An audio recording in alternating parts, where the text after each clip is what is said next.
Percy's promise. A mob of excited children poured out of Annie and Clarabel one morning and raced down to the beach. "They're the Vicar's Sunday School," explained Thomas. "I'm busy this evening, but the station master says I can ask you to take them home." "Of course I will," promised Percy. The children had a lovely day, but at tea time it got very hot. Dark clouds loomed overhead. Then came lightning, thunder, and rain. The children only just managed to reach shelter before the deluge began. Annie and Clarabel stood at the platform. The children scrambled in. "Can we go home, please, station master?" asked the vicar. The station master called Percy. "Take the children home quickly, please," he ordered. The rain streamed down on Percy's boiler. "Oh," he shivered and thought of his nice dry shed. Then he remembered. "A promise is a promise," he told himself. "So here goes." His driver was anxious. The river was rising fast. It foamed and swirled fiercely, threatening to flood the country any minute. The rain beat in Percy's face. "I wish I could see, I wish I could see," he complained. They left a cutting and found themselves in water. "Oh, my wheels!" shivered Percy. "It's cold," but he struggled on. "Ooh," he hissed. "It's sloshing my fire." They stopped and backed the coaches to the cutting and waited while the guard found a telephone. He returned, looking gloomy. "We couldn't go back if we wanted," he said. "The bridge near the junction is down." The fireman went to the guard's van carrying a hatchet. "Hello," said the guard. "You look fierce." "I want some dry wood for Percy's fire, please." They broke up some boxes, but that did not satisfy the fireman. "I'll have some of your floorboards," he said. "What? My nice floor?" grumbled the guard.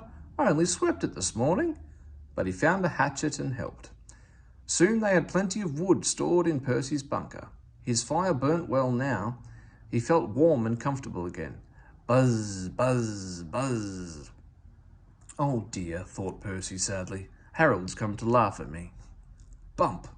Something thudded on Percy's boiler. "Ow!" he exclaimed in a muffled voice. "That's really too bad. He needn't throw things." His driver unwound a parachute from Percy's indignant front. "Harold isn't throwing things at you," he laughed. "He's dropping hot drinks for us." They all had a drink of cocoa and felt better. Percy had steam up now. "Peep, peep, thank you, Harold," he whistled. "Come on, let's go." The water lapped his wheels. "Oh," he shivered. It crept up and up and up. It reached his ash pan, then it sloshed at his fire. Oosh! Percy was losing steam, but he plunged bravely on. "I promised," he panted. "I promised." They piled his fire high with wood and managed to keep him steaming. "I must do it," he gasped. "I must, I must, I must." He made a last great effort and stood, exhausted but triumphant, on rails which were clear of the flood. He rested to get steam back, then brought the train home.